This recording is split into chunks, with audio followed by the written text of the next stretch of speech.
What's going on, everybody? My name is Aiden and welcome back to another video. Ladies and gentlemen, today we've got a Chicago Bulls and Atlanta Hawks game reaction in which the Chicago Bulls won a very important game. It was the 9 seed versus the 10 seed. Records are very similar. I do believe we have a win over them. Now we have 2 wins over them as well as we take the season series. And what went right and what went wrong for the Chicago Bulls? Well, bear in mind, I only watched one half of basketball, which was the second half, and honestly, can't really think of anything that went wrong in this game. So again, we're going to try and keep it short, but also just discuss what I kind of saw in this game and stuff of that nature. But before we get any further, if you liked the video and you want to see more from me, drop a like, drop a follow, and or subscribe if you are new. And let me know in the comments below your thoughts about the Chicago Bulls, their game today, and your player of the game, which actually might be a hard one to really give out. But we ended up winning this game. Let me quickly find the score for you guys. 136 to 126. Now, how often do you see the Chicago Bulls drop 136 points in a game? Not very often. And our offense was actually pretty smooth all night long. Here's what I saw from the second half of basketball. Now, bear in mind, I did watch a little bit of the first quarter. I know we were very lackluster in the first half overall, but I can't necessarily comment on something I didn't watch throughout. I saw bits and pieces. I saw Atlanta really running away with things throughout the second quarter and stuff of that nature, but again, it was bits and pieces, so I don't want to really comment on that.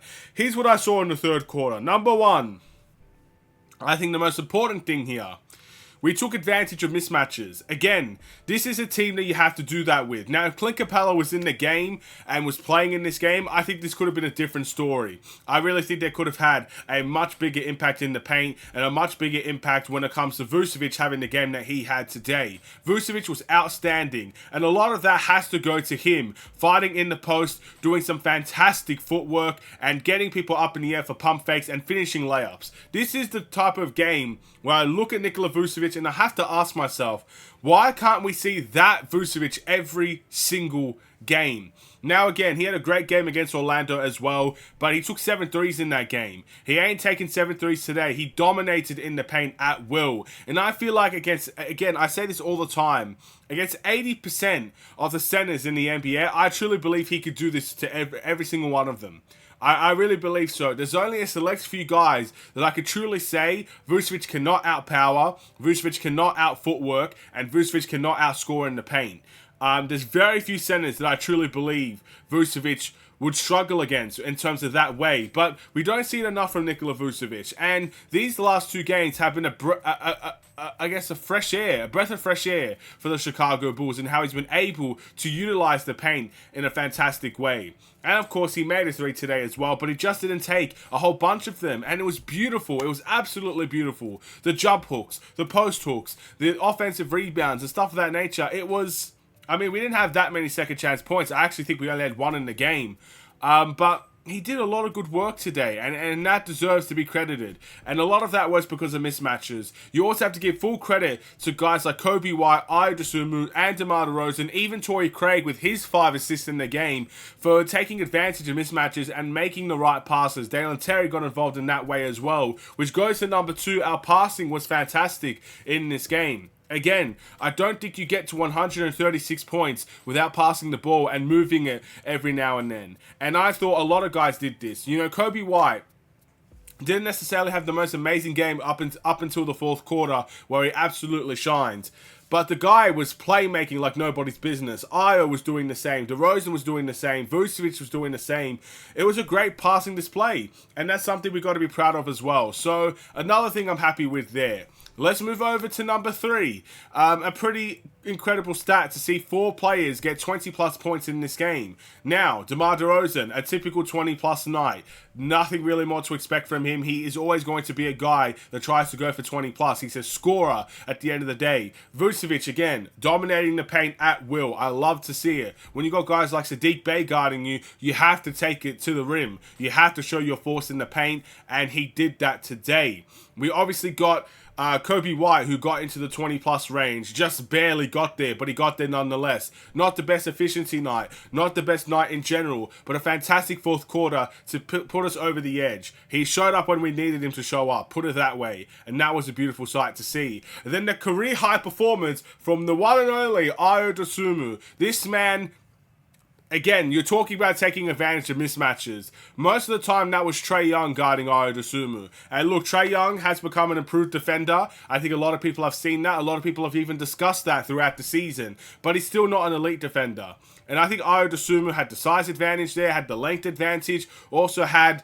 I guess the confidence to take it to him. His three-point shooting today, magnificent. But his attacking of the rim, his advantage over Trae Young, who's not the best defender, it worked out very well for Ayo, and he had a career night for the Chicago Bulls. I don't know what it is, but I feel like Ayo hates the Hawks. I think he always shows up against Atlanta. He's had buzzer beaters against Atlanta. He's really shut down Trae Young in a lot of games. Today, he had a career high against Atlanta. I don't know what it is, but Ayo just doesn't seem to like Atlanta. So...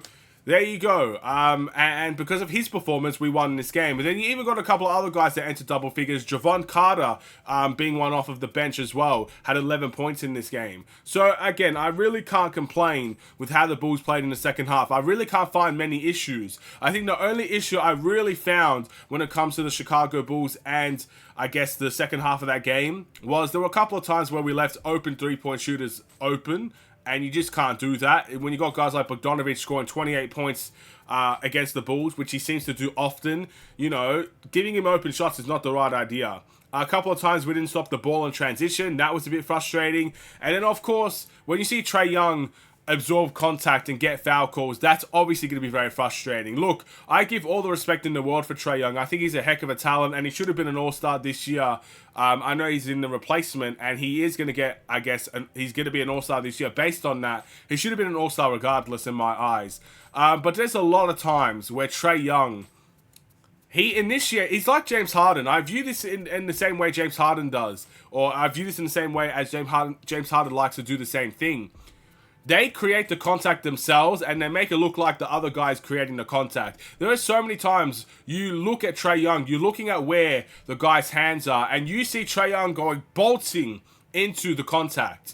Again, Torrey Craig had a couple of these opportunities, but there was one situation where Torrey Craig's hands were like this in the defensive stance, but he was the off-ball guy. So what does Trae Young do? He runs right to the hands, and then he creates the contact himself, and he makes a big meal out of it, and he ends up going to the free throw line. He had a couple of those in the game, and that is a very frustrating take. And that's why I think a lot of people don't necessarily like Trae Young, but I still think he's a heck of a talent nonetheless. And he even got a flopping technical as well, so it didn't all go his way for the Atlanta Hawks today. But I can't complain. I thought we did an okay job defensively for the most part. A couple of wide open shots that we should have dealt with. And offensively, we really took over in the fourth quarter. Kobe White did a great job. We had a great third quarter as well.